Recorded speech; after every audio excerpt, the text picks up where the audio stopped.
Hello friends, welcome back to the channel. आज का हमारा टॉपिक है आईपीसी, जिसके हम आज 10 एमसीक्यू क्वेश्चंस सॉल्व करेंगे। पहला क्वेश्चन है हमारा, right to private defence extends to A defence of body only, B defence of property only, C defence of body and property both, D none of the above. So the answer is option number C.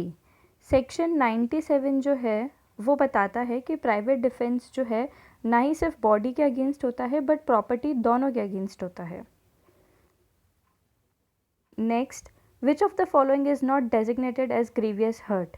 A emasculation, B privation of any joint, C permanent disfiguration of chest, D dislocation of tooth। So इसके अंदर question में पूछा है not, so the answer is option number C. जो section 320 है उसमें total 8 grounds बता रखे हैं जो कि ग्रीवियस हर्ट की कैटेगरी में आते हैं।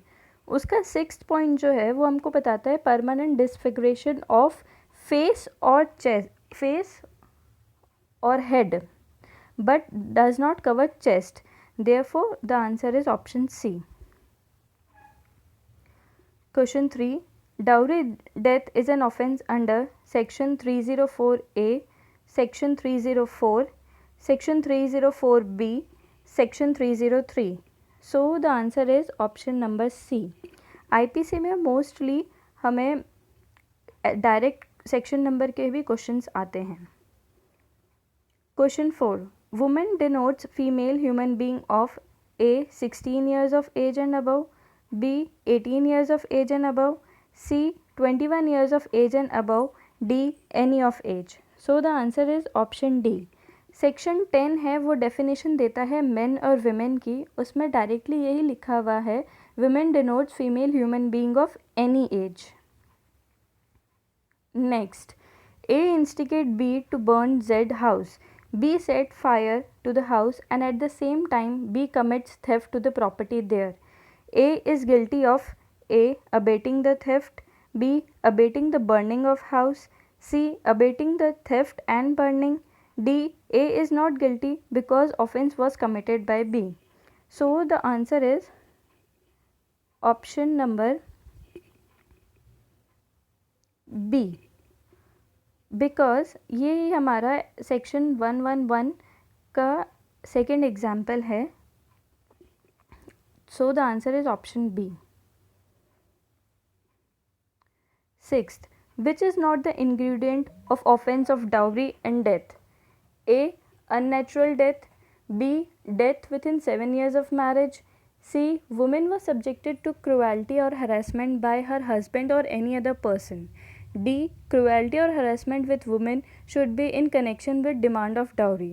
So the answer is option number C, because यहाँ पे लिखा गया है by any other person और उसका ingredient होता है by her husband or any relative of the husband।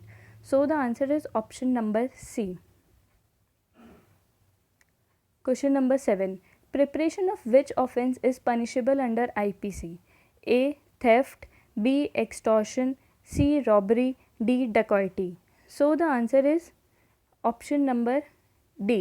Preparation हमारा सेकेंड स्टेज होता है जो कि यूजुअली पनिशेबल नहीं होता है, but there are certain offences under IPC जिसमें प्रिपरेशन की स्टेज भी पनिशेबल है, one of which is dacoity। Next, section 87 is basis on legal maxim A de minimis non curat lex, B voluntary non fit injuria, C actus non facit reum nisi mens sit rea, D dolly in capex। So the answer is option number B। Option B जो है हमारा voluntary not fit injuria, ये ही maxim लगती है section 87 में, because the act there done is done with consent, और consent की हमारी जो मैक्सिम है वो है volenti not fit injuria. Question 9, promoting enmity between different groups on the grounds of religion is punishable under A section 153, B 153A, C 152A, D 153B। So the answer is option number B।